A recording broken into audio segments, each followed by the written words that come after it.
Hey guys, how's it going today? So I have a very interesting guest. It is the admin of the Chinese Refold server, and he's been learning Chinese for quite a long time. He speaks very good Chinese. He can read, traditional, simplified, classical, whatever. I think he can read much more or less anything. He works as I forget if it's a translator or an interpreter, but maybe he can clarify in a second. And I'll leave a link to his Twitter in the description box below. Yeah, I'll also leave a link to the Refold Chinese server in the description box below in case anyone's interested. So yeah, do you want to give a brief introduction to yourself, Faisal? Yeah, everybody. I'm Jimmy, and like Luke said, I'm the admin of the Refold Chinese Discord, and yeah, I've been learning Chinese for probably around 7 years or so at this point. I started a few months before I turned 17 back in high school, and I got started like studying Chinese because, well, my high school actually had a lot of students from China, and I actually started studying Japanese before I started studying Chinese. So I was studying Japanese in my high school, and like this one Chinese person there who later became one of my good friends, she was like, "Hey, she was kind of joking around, like, hey, you're studying Japanese, but why not study Chinese too?" And so I was like, whatever, I'll just give it a try and see how things go. And I ended up really liking it, and things just took off from there. Like I majored in Chinese in college as well. And yeah, I currently work part-time as a translator for the Chinese app Tantan, which is like the Chinese version of Tinder, basically. And I do UI translation into English. Okay, cool. So there was quite a while then where you were studying Japanese and Chinese like simultaneously. Then how did that Yeah, go? so back in high school, I started with traditional sort of methods. There was Mhm. this one program that I came across online where, because my high school only offered Spanish and Latin, so I was taking Spanish, but I wasn't like super interested in it, to be honest. Like, my grades and everything were fine, but it wasn't really something like super appealing to me. But Mhm. I got really interested in Japanese at first, just because like I was interested in like Japanese culture, and I grew up playing Japanese video games and all that stuff. The usual sort of story. Oh yeah, And like Pokemon and stuff. yeah, Pokemon. Uh, you know, Playing with Yu-Gi-Oh cards or whatever, that Oh sort of yeah, thing. kind of like every '90s kid, more or less. Yeah, definitely. Um, yeah, and so I um yeah, I started off with like there was this program that was offered online where even though I was in high school, I could take online classes and earn college credit for it, and so that kind of like appealed to me because I was maybe thinking about like majoring in a language during college. And I started off with that, and I, I was able to get like a base in Chinese and Japanese through those classes, but obviously like um, even after like a year of classes, are still in the long run that's still like quite very low Mhm. level compared to like real world sort of Chinese. So like after like a year of classes, would you say it's like still in the beginner sort of territory? Like if you put on like a slice of life romance drama, like Meteor Garden or something, do you reckon you'd be able to understand much of it? uh, Probably not a whole lot. I imagine it would be just like maybe 20-30% or so. Cool. So what did you do from there then? So you took classes in Japanese and Chinese for about a year, and then what did it look like after that? Yeah, and after I graduated from high school, I didn't go to college right away. I decided to take a gap year and spend some time in China and Japan, studying at like language schools there, and Oh sort wow. of yeah, deciding like So you which did like language that 6 months and then 6 months, or it was around 2 months or so in Japan, and a total of I want to say 4 months in China. Yeah. oh wow. So already at that point you're starting to like edge further towards Chinese and Japanese. Yeah, and like I was studying at a language school there, and like um that was well, and also like the summer after I graduated from high school, I went to China for the first Mhm. time. Like my Chinese friend who encouraged me to start studying Chinese in the first place, she invited me to come to her hometown and just like experience China. And so, it was a great experience. But language wise, I realized like, wow, I understand basically like nothing because like there's just like so many signs of in like museums we went to and I couldn't understand much of it. And in Guizhou province, they speak a very heavy sort of they speak in a dialect usually because there's not many people from other provinces there, and even when they speak Mandarin, it's very accented. So I was having so much trouble understanding. Okay, so where is Guizhou in China then? Because I'm not familiar. Is that? It's in like southwestern China, so like next to Sichuan. Okay. Oh, okay, cool. So do they eat a lot of spicy food as well? Yeah, Guizhou is known for its like super spicy food. Oh, cool. Yeah, I'll put a map up on the screen if I remember when I'm editing the video. If I don't, then someone shout at me in the comments. That's pretty cool. Yes, so you stayed there for a few months. I guess they also speak like their local dialect that's not Mandarin as well there. But like you said, it's like when you're learning Spanish, if you decide to learn Spanish today, you can turn your phone from English to Spanish, and like options would be like opciones or something. It's just like, or dragon is like dragones if you play like Skyrim like I did, or whatever. There's lots of like things that just you look at and you're like, yeah, I know what that is. But with Chinese, you look at it and it's like, even after you've been learning for a while, I don't know if you still find this, but like for me, reading any amount of text requires so much more mental energy. Even if I can understand it, I'm like, okay, let me like mentally prepare myself to read this now. Like if I'm playing a video game and it comes up with a big explanation, I'm just there like, I just need to like bring myself to read it. Whereas if it was in English, you can't. I mean, it does happen sometimes in English, but like it still seems like a lot more effort. Yeah, and also it also depends on like what sort of domains you're reading in. Like if I'm reading just WeChat post or like WeChat messages, that's like no problem. But if I'm reading through like a complex article, it can still be mentally taxing just because by the nature of like having spent much less time reading Chinese as opposed to reading English or something. Yeah, I mean, I guess like if someone sends you something through on WeChat, or they use Line in Taiwan quite a lot, it's normally just like a line or two and you're there. Like it doesn't take much effort. Yeah. But if I was to like start playing a new game, like when I was playing what's it called? I started playing Cyberpunk 2077 in Chinese, and the interface of describing all the abilities was like all in like Chinese and that, and I was going through reading all of the different skills, and I just remember thinking like to myself, this going to be so much effort just reading through all this. And for some reason, video games for me seems like more effort than a book, because I guess in a book it's kind of just like linear, whereas in a game you have to like make decisions based off it.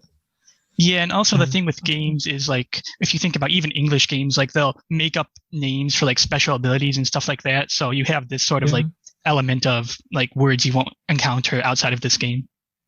And I think the way they word stuff is like very specific to the point where it's kind of harder to understand. So they tell you exactly what it is. Even like that with English games, they tell you exactly what they mean. But because it's so specific, it's almost makes it hard to understand. Sometimes it's kind of weird. Anyway, yeah, so you said, what's the province called you stayed at again? So you're in China for about a few months, then you stayed with your friends, and I'm guessing you stayed with a family, you said, I think? So in Guizhou, I was there just for like a week or so. It was just like a trip. And then after that, like a few months later in September or so, I came back to China to Shanghai, where I studied at a language school there. Okay. Yeah. I've heard that's got a huge population of foreigners compared to other parts of China and Shanghai. Yeah, absolutely. Cool.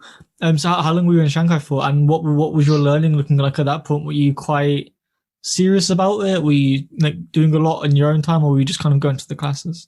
So, yeah, I was there for about a total of 4 months. Like in 2015, I was there for a month. And then after that, I was in Japan for like a couple months. And then the following year, before I started college, I went back to China for like 3 more months. So just 4 months in total in Shanghai.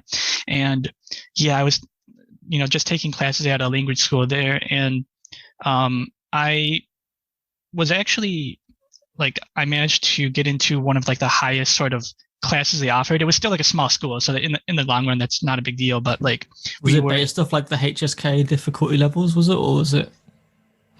It wasn't like roughly. Well, they offered HSK prep classes, but just like in terms of like when they tested my level, I think they just like had a conversation with me to sort of judge where I was.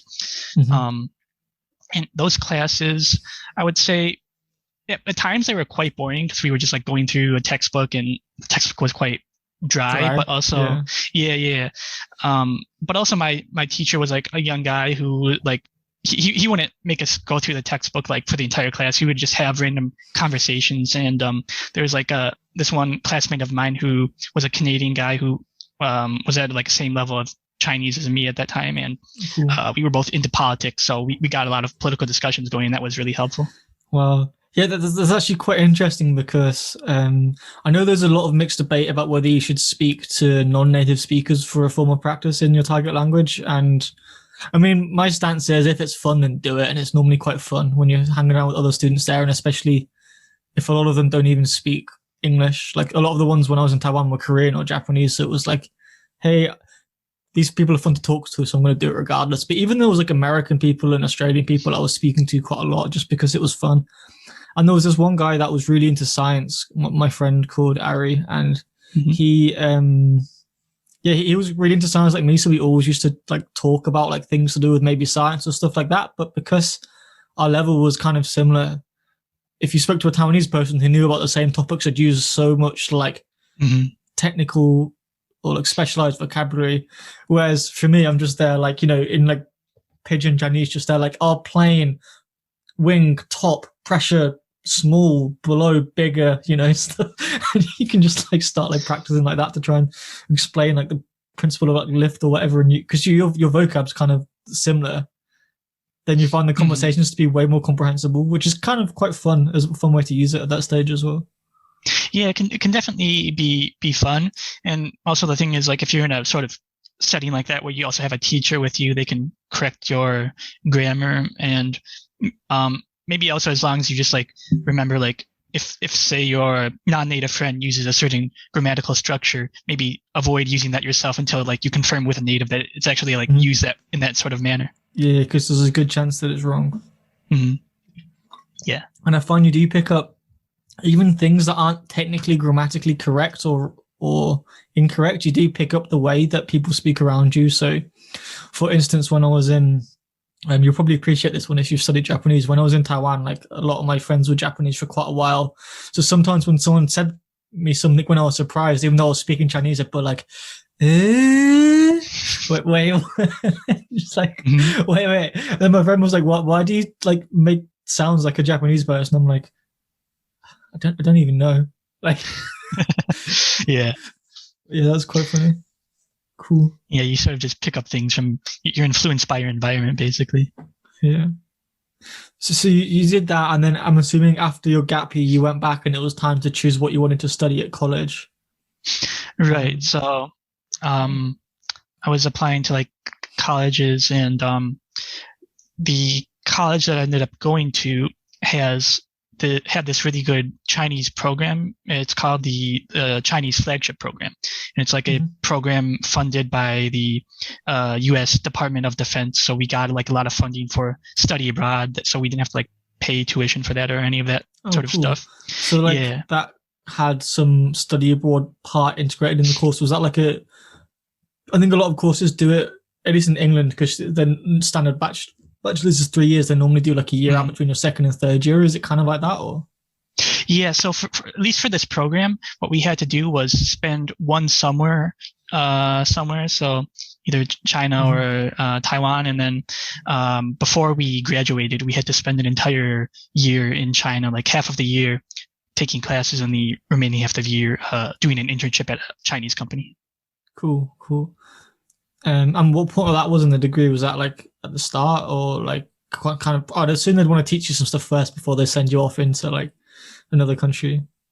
Yeah, so most students in that program will study abroad for the summer after their second year, I believe. But I ended up, because I already had Chinese knowledge coming into the program, so I managed to test into third year Chinese courses. Wow. So does that mean that you got onto a higher level than most people coming off the course because you had a lot big background, whereas a lot of people were coming from literally like nothing? Yeah, well, because like when I tested into those third year courses, like all my classmates there had already like been through the previous courses, and so we were all around the same level, really. Yeah, and the cool thing about that program is at least starting from the third year, I can't really speak for the first and second year courses because I didn't take those. But for the third year courses, it really started to use sort of like an immersion approach, almost like Refold, where we were reading like actual like native news articles, and the teacher was talking to us entirely in Chinese and everything. So yeah. That's pretty cool. I found a lot of schools do that anyway, from even quite an early age. So when I went to Taiwan, I studied at NTNU University of their Chinese school is called MTC, Mandarin Teaching Center, and they say because they have students from like all over the world, like a lot of them don't like even speak English. So all of the classes that you do are just entirely in Chinese from the start. And when they want to explain a grammar, they just do it using simple, a simple like explanation as they possibly can, and then just give you loads of examples. And then there'd be like some words that you'd go and learn before the start of every chapter, so like what the new words are, and when you're looking it up online, you can look it up yourself in your own mother tongue, for example. So I did it in English, and then you just kind of learn through talking and listening and explanations and whatnot, and that was pretty good. But I started kind of like the middle of book 2, and it was literally 100% Chinese, but I've heard people starting literally from lesson 1, book 1, saying it is a lot of Westerners and that the classes that tend to revert more to English there. I think in general, at least in Taiwan, a lot of the higher classes tend to favor more Japanese, Korean, Vietnamese people, and then the lower classes, a lot of them tend to favor more like Western people, like American, Australian, and whatnot. I guess just because, like linguistically, if you're Japanese, then you're going to have a huge head start on the Hanzi compared to if you're English. And if it's Korean or Vietnamese, you're going to be able to pick up so many cognates or whatever. Yeah, definitely. Cool. So we're talking about, so you did a lot of like almost like immersion type approach to different things at that point. So there was a lot of, in your class, there was a lot of reading news articles and things. Were you doing anything by yourself at that point then? Or was it kind of just like, I'm enrolling in the classes, I'm spending all this time reading for my homework anyway, I'm just going to kind of keep doing this sort of thing? Yeah, so I definitely spent a lot of time like just on classes, and like also because Chinese wasn't my only major in college. I also majored in political science, so that took up a lot of time as well. But like outside of class, I would still do like some reading of like, say, news articles, or I would just chat with like friends on WeChat and that sort of thing. Oh, cool. So, and then I guess by the time you finished your degree, then did you find that your comprehension was quite good? Yeah, I would say my comprehension was quite good by the time I finished my degree, especially because like having spent, as part of the degree, we also had to spend a year in China. And so that at that time, I was doing a ton of like reading in Chinese and primarily hanging out with like Chinese friends. So I was just getting all this good, input from them. So you got like a year of really intense exposure to Chinese, coupled with, doing quite a decent amount of exposure, but probably less intensely over a few years, just from like going to classes and reading, and then also, going to China before. So you had like quite a few years of going into them. By the time you left, I guess it sounds like you, because you said what political science, and also spent a lot of time reading news articles. So it sounds you're really interested in, kind of like current affairs, what's going on in that sort of like thing. So I guess through reading a lot of news articles, you probably got pretty comfortable with it by the end of the degree, no? Or was it a case of it very much depended on what the topic of the article was? Yeah, I would say, overall, I would say my comprehension of just news articles in general increased over that time period, just because like news articles tend to use a lot of the same vocabulary. Of course, the topic the article is discussing will change. You might learn some, like the writing style, the grammar, like the stuff tends to use is quite similar, like the more formal sort compared. Like it seems to be more formal than novels a lot of the time, even. Yeah. Overall, it's just like sort of like sometimes when I'm reading a news article now, like I can sort of even like see what's coming in terms of like the vocabulary or the structure, just because of how many like news articles I've already read. Yeah. That's quite interesting. Do you mean just in terms of like the way they write stuff and like the way they express certain ideas, or? Yeah, basically like that. Cool. So how long ago did you graduate then? I graduated in 2020, May of 2020, so last year. Oh, well, okay. So that's actually not that long ago. So you've been graduate for about a year ish, almost a year, and then cool. And then you've since then you've started picking up like freelance translation work. So I guess what's I don't even know what to ask now. So I guess so. What do you think about your Chinese now then? Because it's one of those things that I think the biggest thing that's changed for me in terms of mindset is when I was a monolingual person, when I've never studied languages, I just kind of had this belief that knowing a language was more like a binary thing. And I think people have almost described it as flicking on a light switch. You either know it or you don't. And then, if you start learning a language, you just realize it's just literally just like a sea of things that you can learn. And it just literally has no end to it. So there's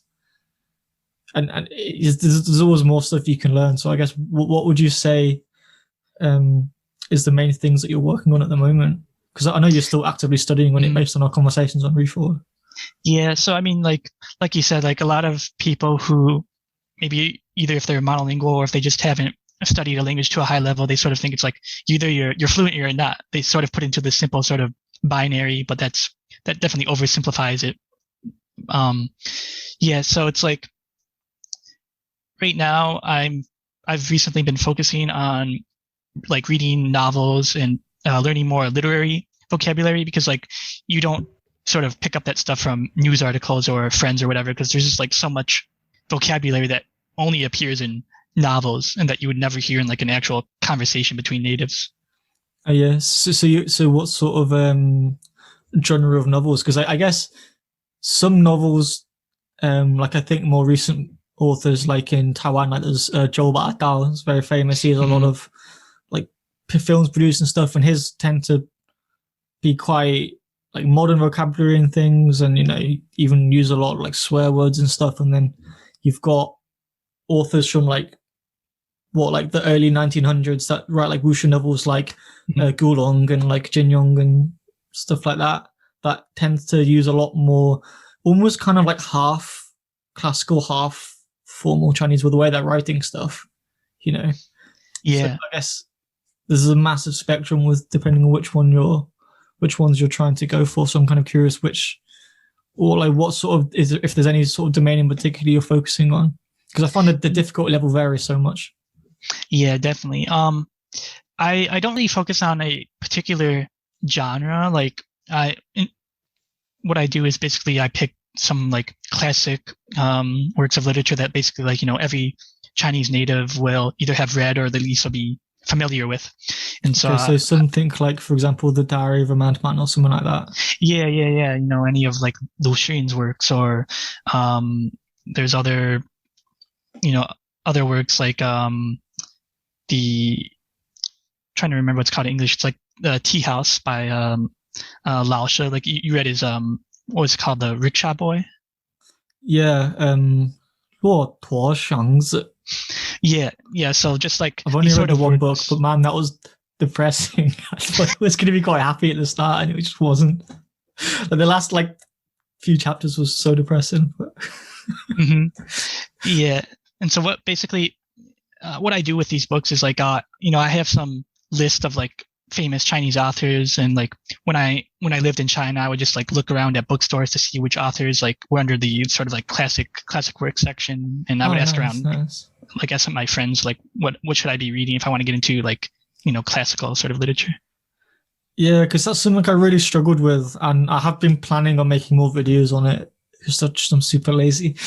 Is that you go to like break into literature for something, if you talk about Spanish literature, for example, there's so many things that you would think of that have immediately very well known and been translated to English. You got like Don Quixote or whatever and stuff like that. But with Chinese, it's kind of at the point where I'm very aware of the depth of how much there is and like the quality of how high it is and how good the writing is.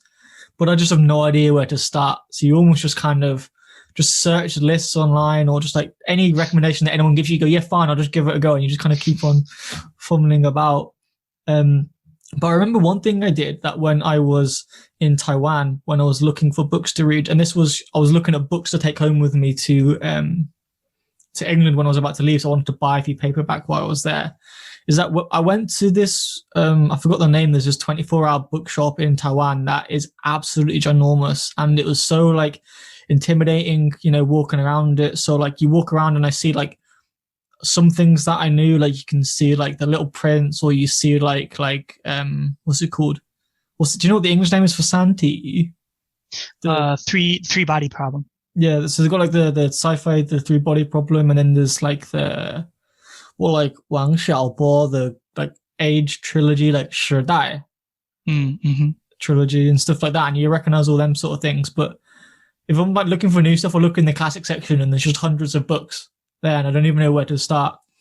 I know. So what I ended up doing in the end was I actually started going to. I literally just spent about a day or two, and I visited maybe like 20 different 7-Elevens and Family Marts, because in each of them they have like a little book section, and there's only room for maybe about 5 to 10 books on the shelf, in each one. So they are the most popular authors in each one. And right. I just, I stumbled across, there was a woman who kept on coming up. The name's Ling Jing. And in fact, I'll go grab the book now. Can you see that? Oh, wait, upside down is right. I'll be if I hold it the right way around. So, Ling Jing. And, I just picked up 2 books from her. It's one around as well, And basically, I went into maybe 10 different 7-Elevens on the one day and like 10 the day after. And the one time I went in them, I remember I went into one 7-Eleven, there was 10 books in the store and 5 of them were hers. So I was like, okay, this woman is like super, super, famous in Taiwan, or at least popular at the moment, like very hung. And yeah, it was just really, really cool. So that was nice. And then who else? There was another woman I think called Bu Yan, something like that, which was another thriller writer that was Chinese. And that, again, I saw a lot of books from that. So it was quite nice. I found long story short, if bookstores are intimidating and like 7-Elevens, the selection's so short, it kind of makes it less intimidating for me just to like pick up a book and have a look and start leafing through it to see what I like the look of.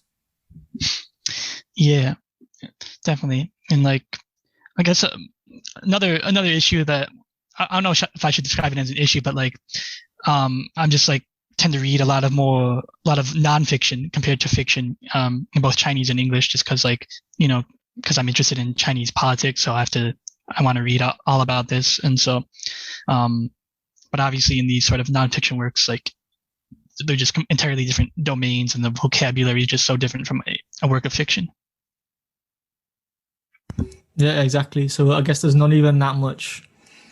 I mean, there is obviously a lot of transfer because it's still the same language, the same grammar, but like there's still probably quite a lot of bits that don't transfer. Yeah, especially stuff like, adjectives, and like fiction writers will always try to think of like super descriptive ways of describing a scene, because everybody wants to be an innovative writer and not be boring. Yeah, like almost like poetic, like an art form in the way they write. Whereas news articles, I guess, even though they have like you have to have quite a big vocabulary to understand it, I guess you don't have the problem that you have with some novels where you can understand the words or have no idea what they're writing about. And I find that the hardest is when you're reading a story, because I said you learn a little bit for classical, right?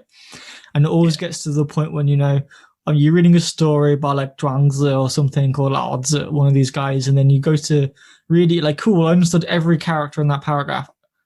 I kind of understand the story. I have no idea what he was trying to tell me.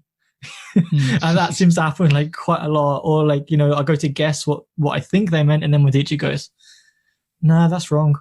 No, it's not like that at all." I'm like, oh, okay. And I think because you have to know so much about the context of like the things going on at the time, and like, a lot of ideas built into like Confucianism or something that every Chinese kid would just know because it's been drilled into them from a young age. But as a Westerner, you just don't know these things unless you've spent a large amount of time like looking into it. Yeah, and like especially when you get into classical Chinese, like Wenyan and the sort of like ancient philosophy, it can definitely get very difficult in a manner of ways because even if you're a native speaker, you're going to be reading a book that has an explanation in modern Chinese of what this means, and there's going to be like characters that are like super rare that have the pinyin written after them because like no native will know this character offhand. Or there's just like, I guess, what characters that you do know that are just pronounced differently in that context. Like, I think it was even like a few weeks ago. I think I was trying to pronounce, the word like Dai Fu is like the character for big, and then the one for like husband. I was pronouncing it Da Fu, and then my teacher was like, Dai Fu. I was like, oh.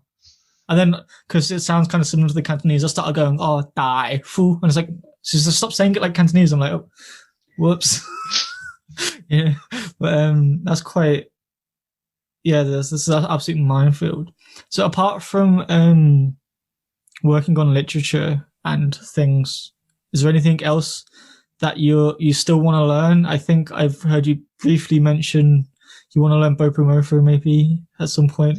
I don't know. Yeah, is there anything else that you think you're still working on? Yeah, I definitely need to learn Bopomofo. Like, it's just it's I've been studying Chinese for this long and haven't learned it, so it's like I need to just get it done. It shouldn't take too long. And there's also just sort of language wise, I'd like to further improve my classical Chinese knowledge and just read more of the sort of like classic works like Romance of the Three Kingdoms. Have you seen the drama for that? No, I haven't. Because I was gonna be like, oh well, the book's like 1,000 pages, so I can watch the drama. Then you realize that's like over like almost 100 episodes, and I'm like, yeah, I kind of still can't be bothered. Yeah. Actually, it's long, man. I have it like a bilingual version right behind me, and it's like it takes up 3 books. So yeah, it is you not. You mean like half is like Baihuawen and the other half is like Wenyan? No, so actually with Romance of the Three Kingdoms, it's kind of an interesting situation where it's written in the Baihuawen of that time period. And so it's not really considered full-on classical Chinese, but it's also not the same as like modern Chinese. It's sort of like a weird like in between. And so when you're reading it, there's not going to be like modern Chinese explanations, but rather they'll just like maybe sometimes describe a vocabulary word or a character that's not too common. But for the most part, there's no like translation into modern Chinese because natives are expected to be able to read it. And like from natives I've talked to, they've told me that they usually read it around like middle school and that they found it quite challenging, but they were still able to get through it. Is that like the original one? Yeah, like the original, like sort of like unabridged version of it. Well, okay. I mean, and I've downloaded the PDF and like read a paragraph out of curiosity, but I've not really gone very far into it. It's way above my level at the moment, basically. But I would imagine one of the things that would be the hardest for me would just be the fact that I don't have any historical context for what's going on. So I know very little about Chinese history. I know some things about it. I think the Three Kingdom period was what the end of the Han Dynasty when they split into 3 kingdoms and started will find each other. I think that's like when it was. But apart from that, and I think there was a guy called Cao Cao that was the villain in the book, and there's a few idioms based on him. Like it's like the equivalent of, was it Short Cao, Cao Cao, Cao Zhou Dao or something, whatever there's a few things like that I've recognized a name from that. But yeah, I think there's so much like going on that I wouldn't understand for historical reasons. So I almost think, I guess, for me, if I was to get more into that, I guess the first thing would be to read a little bit about just history in terms of just history books, or just watch some of like these historical dramas a bit more to kind of get some background knowledge about it. And do you think that would help out quite a lot, or do you think it's the text and the actual language that's the hard part? Yeah, I would say if you have a idea of the like series of events and the historical background, that would definitely help you when you're um, reading it. Like, for example, if you're reading like, Harry Potter or something in Chinese, because like people will know these how the story goes ahead of time, so that'll help inform them if there's like a difficult to understand paragraph or something like that. Mhm. And also, what you could do is read some of the like sort of shorter versions written for like children or stuff like that to sort of like get a basic Right. idea of it. I think even for some of them, at least I know there is for Journey to the West, there's like graded readers based off the original book. That because Hmm. I guess people know that a lot of foreign learners actually quite like the idea of reading stuff like that. And I don't know, for me, I really like the like fantasy genre. I quite like wuxia as well, but I really like the fantasy stuff. So I think if I was to read one of the three, just like especially as we talked about being 90s kids earlier, being a massive fan of things like Dragon Ball. I Hmm. think just think reading something like Journey to the West, where basically Dragon Ball stole so much from that series, and also One Piece did as well, then it would be kind of like quite cool from that aspect. Like I remember I watched the Hong Kong drama from like was it 1996, and it was just like oh, I was like was it King Yemma, and they were flying around on clouds, and there was like Snake Way was there, and I was like Dragon Ball just full on ripped off this show, and I didn't even realize, like, Yeah. So I think that'd be quite cool. Um, yeah, I've also heard that was. I think I heard Romance of the Three Kingdoms was out of the four books, like the four famous books in Chinese literature. What it's called, 4大名著吗? Forget the name for it. Oh, yeah, it's slipping my tongue as well. But It's yeah, like I know what you mean because there's 4大名著, I think something like that. But yeah, that sounds about right. the something like that. That someone I'll look it up and put the characters on the screen anyway. The four big words of four big books. I've heard that Journey to the West is Romance of the Three Kingdoms is probably the second hardest. I've heard that Mhm. the Red Chamber one is probably the hardest for the cultural references and stuff. Yeah. And then the Water Margin is probably the easiest just because it's like a straight up wuxia novel. So if you can read things like, Gulong and Jinyong and I don't know, I'm running up authors that I know, then you shouldn't be able to have that bigger step to jump into something like Water Margin. Yeah, that sounds about right. And I mean, like, especially with something like the Dream of the Red Chamber, that's like super complex. Like, there's actually a field of study in China called like Hongxue, like dedicated specifically to studying this book. Yeah, I guess I guess you have to have a really good understanding of just the relationships that go on in like that sort of like whole like court system and like how they all treat each other at the time. And Hmm. there's sometimes I don't know if this is like the cultural difference thing. Sometimes when I'm like watching some media from Taiwan or something, you kind of do feel quite strongly that like I just some parts of the culture I just don't understand or don't resonate with me or just don't get it. And I think the biggest thing for me, I was watching a TV drama called. This is a big tangent, by the way, but I guess that's okay. What's it called? 我们与恶的距离. I think the English name is the. It's either the distance between us or the world between us, but it's revolving around the death penalty anyway. There's this guy who goes into a movie theater, and I'm not going to spoil anything up in the later half of the show, just like the first episode, I guess. Like some guy goes in and kills some people randomly in Taiwan. I think they called it like what Suiji Mo Sha or something like Hmm. that. And it's very similar to an incident that happened in Taipei in the MTR station back in like 2015 or something. But the thing that I find really weird about the TV show is so you've got these two good parents, and I think because the main character in the show had some, well, the main character, the guy who killed these innocent people in the show, I think he had a lot of mental problems. So in a Western society, I guess our perspective would be that it's not really any fault of the parents, but in the Taiwanese drama, and I think this is like built into the culture, is it's like their responsibility to make up for all of the wrongdoings of their son. So they were like getting egg thrown at them. They were getting like hated on in the street and all that stuff. And that's so when stuff like that happens and you're watching it, I just feel like such a big disconnect between like Western culture and like their culture.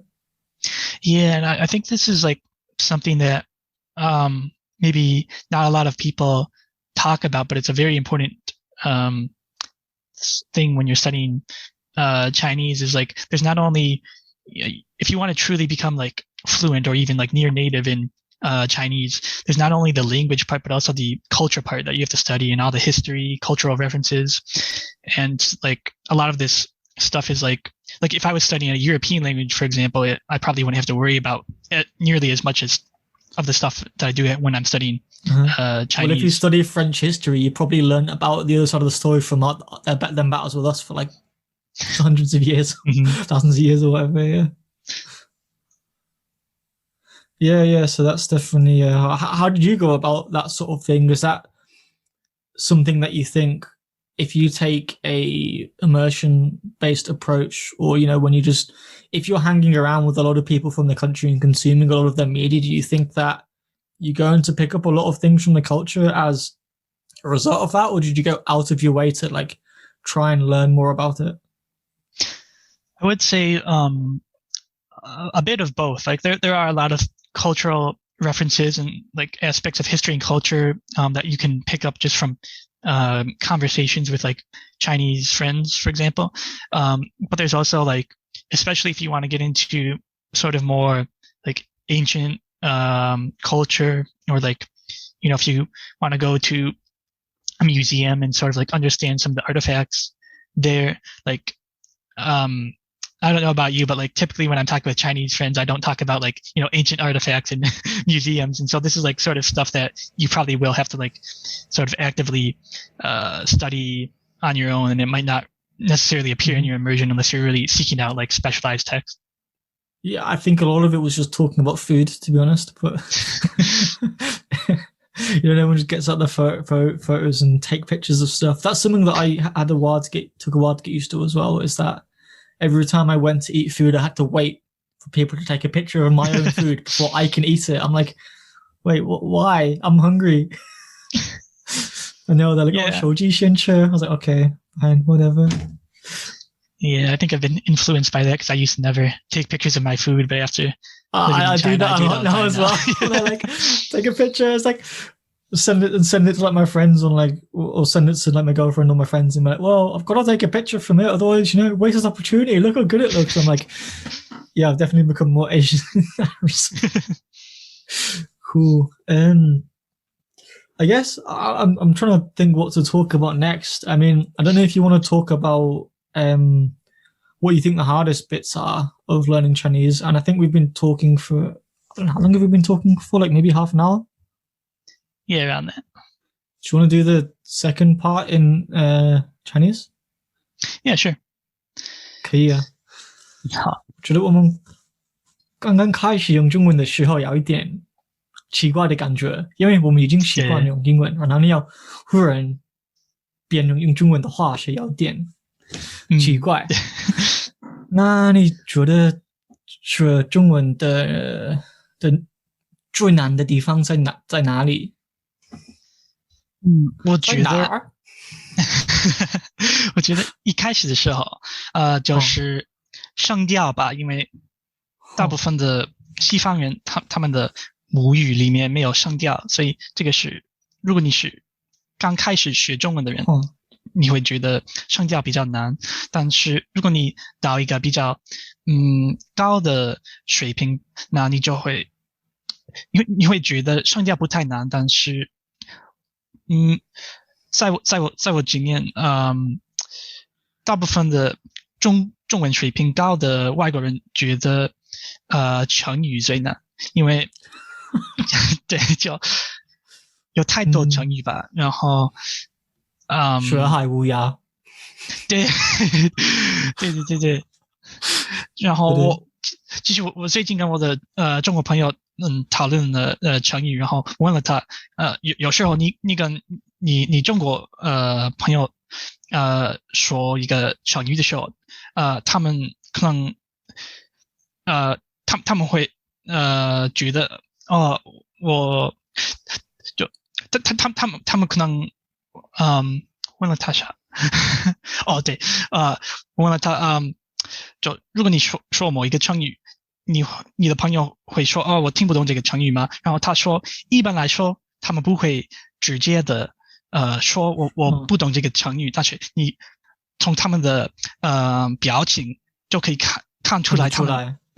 他们听不懂，所以即便你是母语者，这个情况也会出现。所以，对，我觉得现在成语是最难的方面。或者是有的时候成语的话，你看英文的翻译，然后你觉得啊，好，我懂了。你要用的时候，你会用错，因为好像很多成语，你看那个定义，好，在你看那个上下文嘛，你可以了解他的意思，但是你要用的时候，用的对是很难，用的对谈很容易，成语，对，然后一句你说声调是很难，那我想问的是，因为很多人他们会说，那我说的对是没有很难，你只要记得对的声调是什么。但是如果有一个母语者说话说得很快，那怎么听得清楚那个每一个字是什么声调的话是并不容易。那你有什么看法？我觉得你只需要多听中文吧，然后多听，因为多听多说，对，因为你不能读一本书，然后就理解怎么听懂这些话这些声调，然后对，主要就是多听，然后可能如果一个母语者或者如果你在看某一个电视剧，你可以改变那个视频的速度，然后这样子可能也会有所帮助。说的没错，或者是有一些内容他们说的，因为他们的语气比较强，所以他们会比较强调那个声调。比如说动画这动漫，你听他们说话的时候，跟一般人说话，他们真的会强调是什么声调，或者是那个古装剧，他们就会真的说得很清楚是什么声调，但一般的人说话的时候可能不会那么强，对吗？对，还有什么？哦，对对对对，上个礼拜吗？还是2个礼拜前，我跟一个人 Ash Outlier Linguistics 的 Ash，然后他说，你可以练习到能说对的程度，但那个还不够，你要练习到无法说错的程度，那个才是你的目标。因为可能跟我一样，我可以有很多很多声音我能说的对，比方说但很多好常会发生，就是我在说话的时候，因为我有那个肌肉的记忆，我还会说错，因为可能我的练习还不够吧，就是你要练习到无法说错的程度就好了，就对吧？对，对，主要是就是多练习吧，然后对，就没有其他的办法。好好，很努力，很努力。对，因为很多人他们会，还有现在看很多那个部落格，他们会说怎么在3个月、4个月内把中文学到很高的水平，这是不可能的。真的，对，因为学外语并不是能在3个月内学会的，而是一条漫漫长路吧。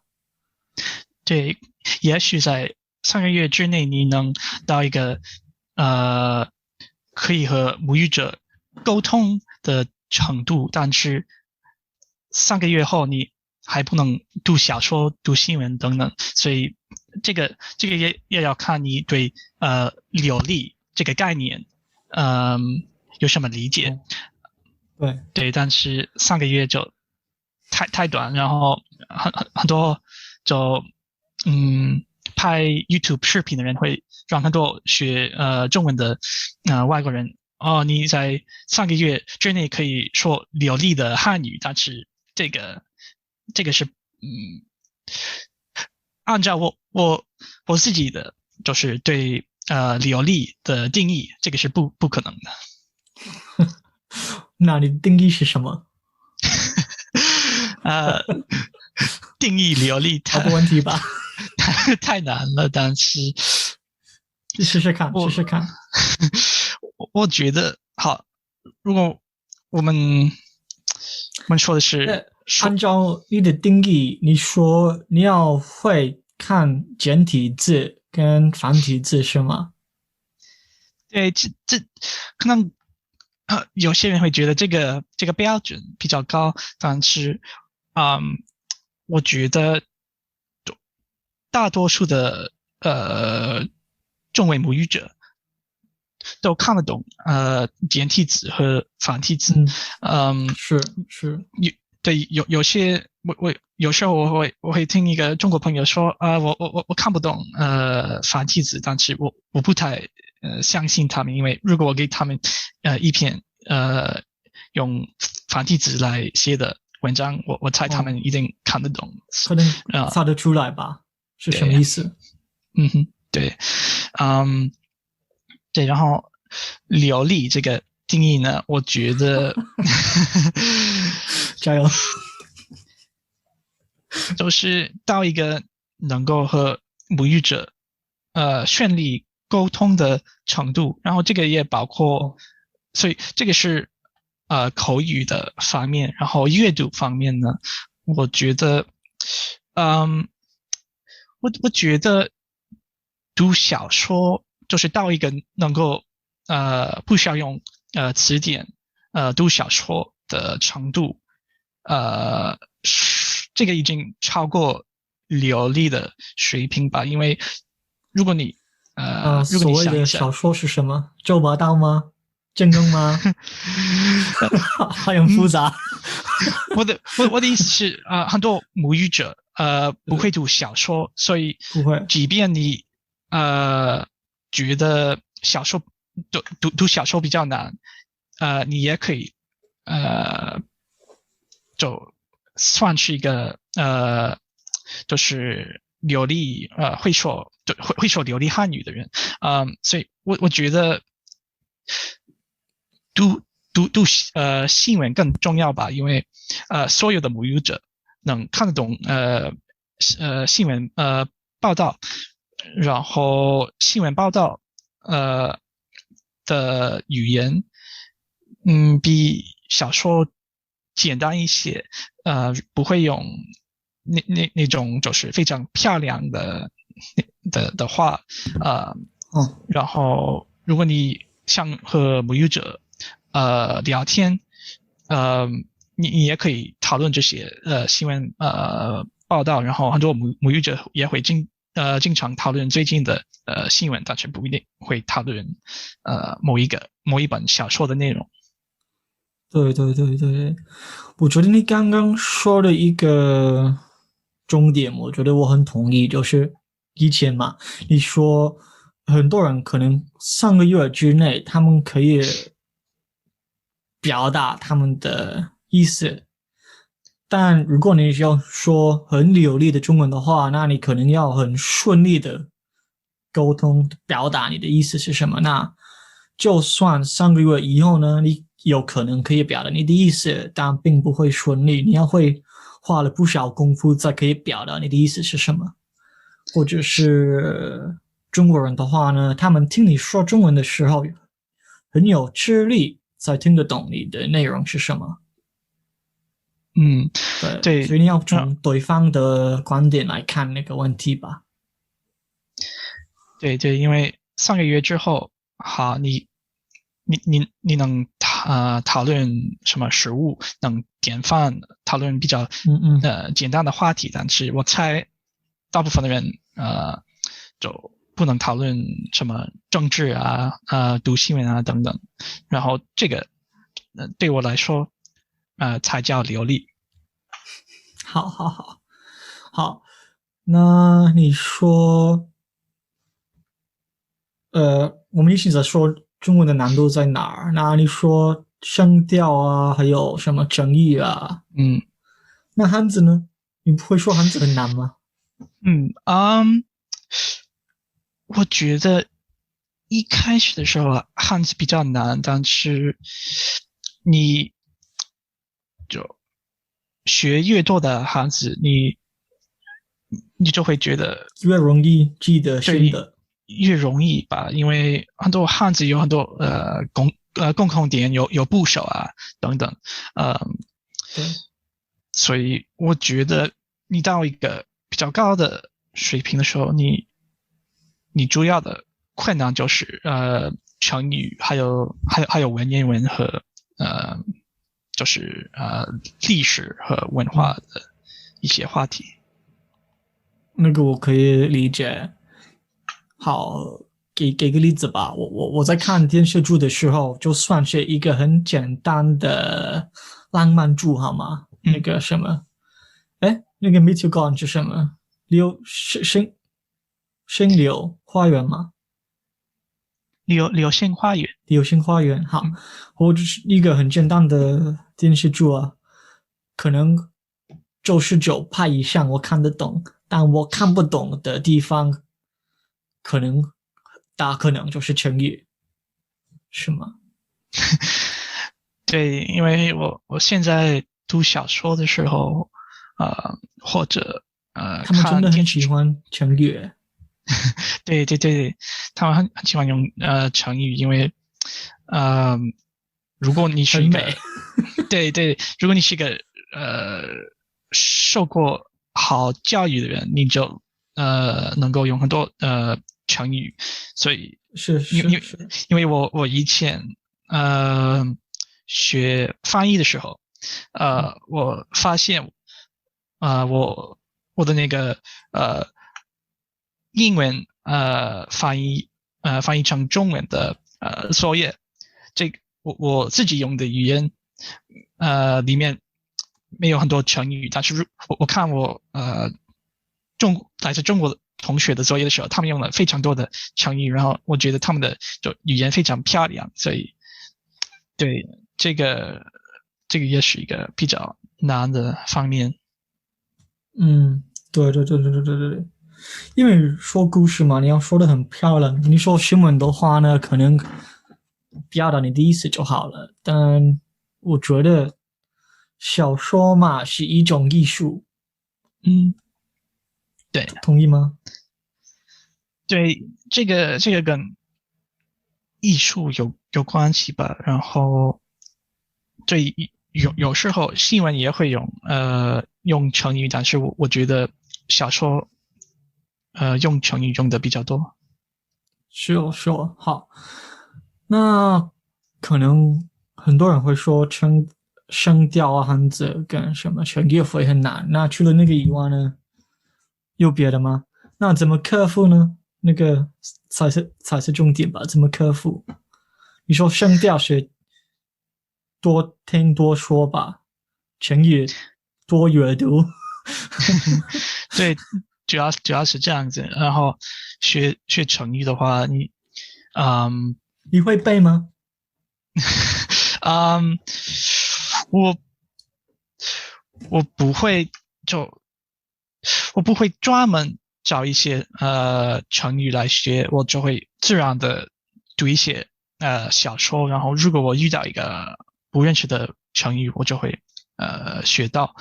嗯，那你对，说水稻是用暗记吗？还是你会用别的方法背？还是你会看一次就知道那个？因为很多，我觉得汉字的好处就是有的时候你看一次就知道是什么意思。比方说什么一言为定，我第一次看那个成嗯语的时候，我就看得懂嘛，因为就是顾名思义是好，我们决定了好了，我们嗯。一说就定好了。但有的时候真的，如果你不知道那个历史的背景，那你当然不会懂那个成语的意思是什么。对，所以我上大学的时候，我当时没用 Anki，但是现在用了，因为我觉得，如果你想到一个就是非常高的中文水平吧，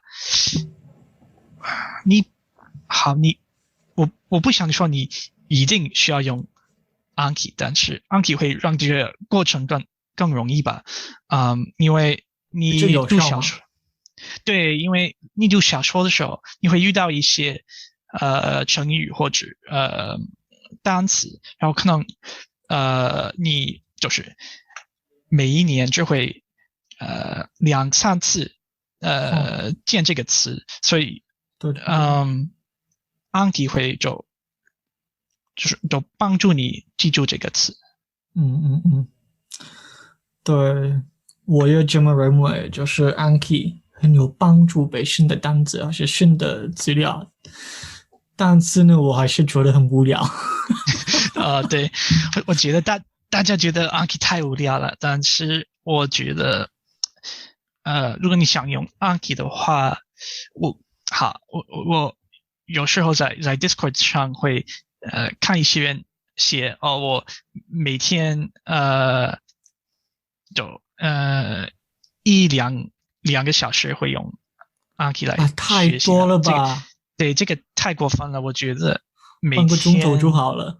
对，每天15分钟到嗯，30分钟就好了，因为你每天可以学10张新的卡片，然后这样就好了。所以对。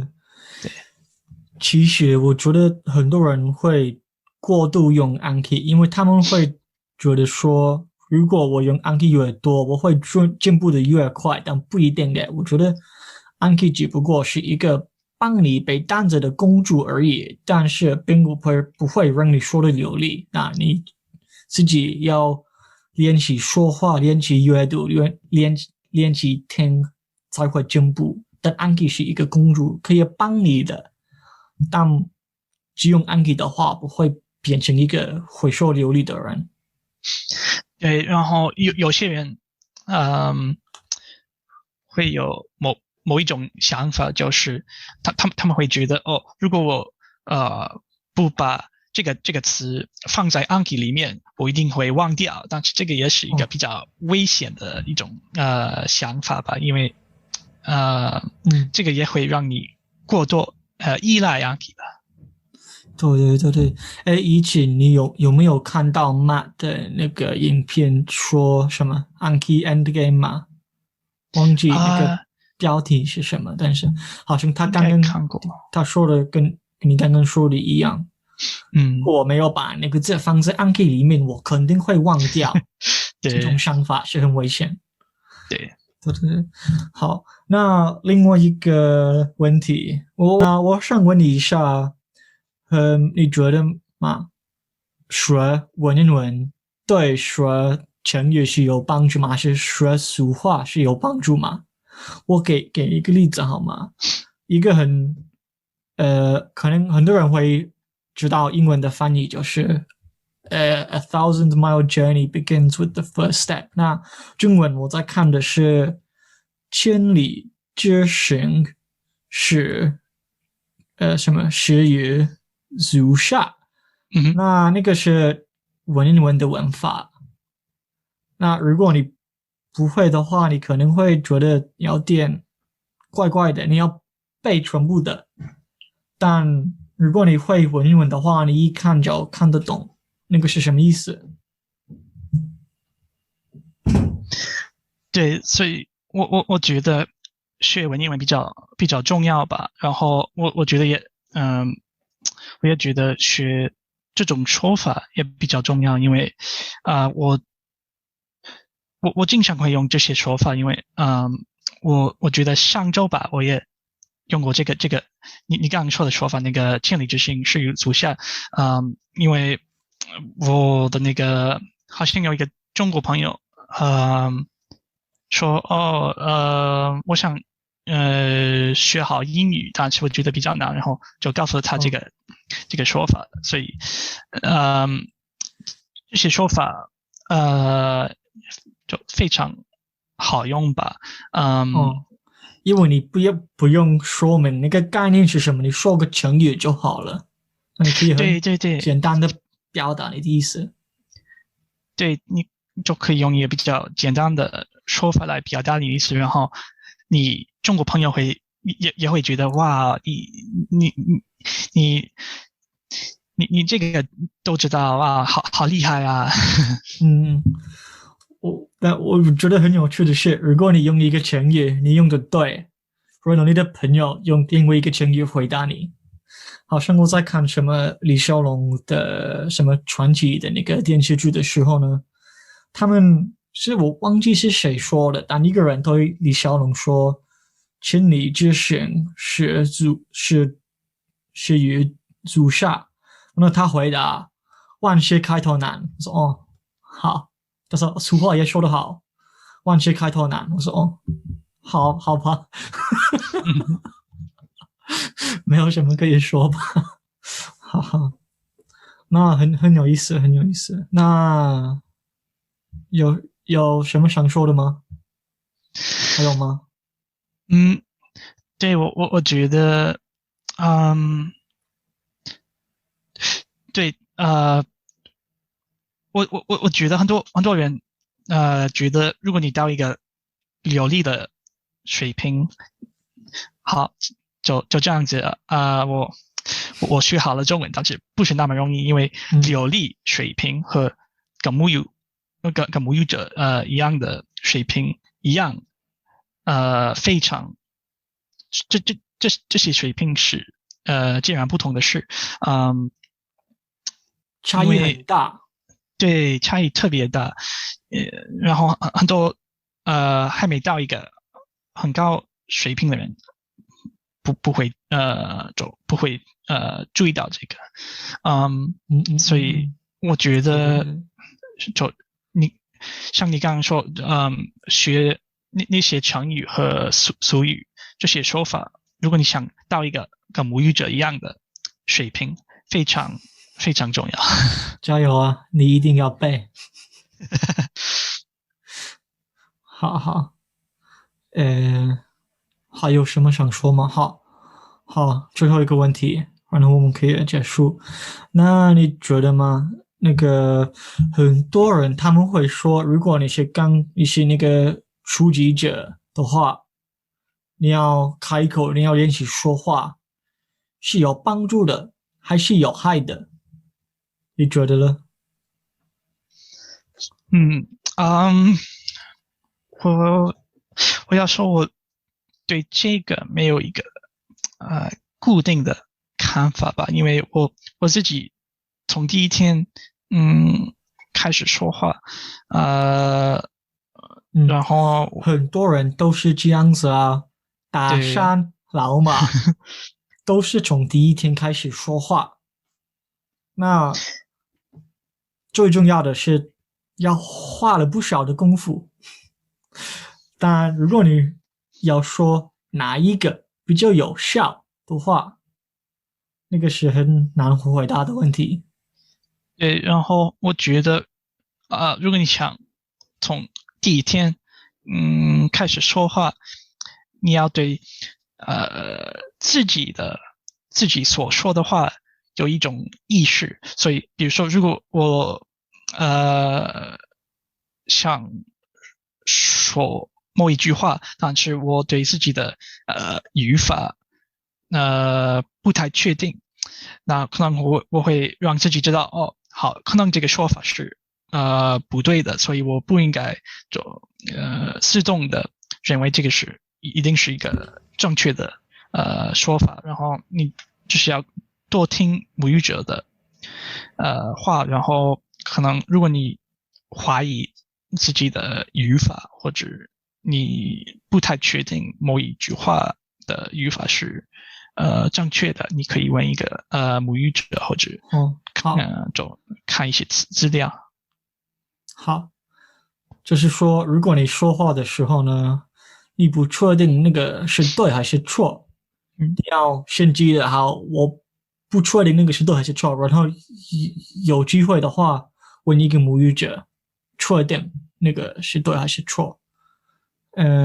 还有什么？你说你不确定的时候，你可以问你的朋友还是或者老师，然后你也可以约听。那你只要那个你听还是看的时候，你会培养那个语感是很重要的。因为你问一个母语者那个是对还是错的时候，你问他们为什么，他们不能回答你，就可以说那个是对，那个是错。那如果你要学到一个很高水平的话，我觉得你不一定要了解为什么是这样，你只要培养那个语感就够了，是吗？对，我觉得还是你不同意？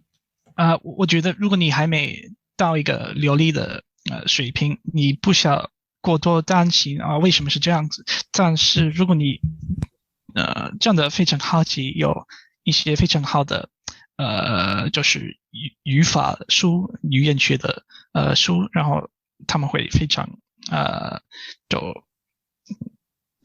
非常明确的说明这些语法点，然后他们就为什么语法是这样子。好好好好好好好，哎，结束了。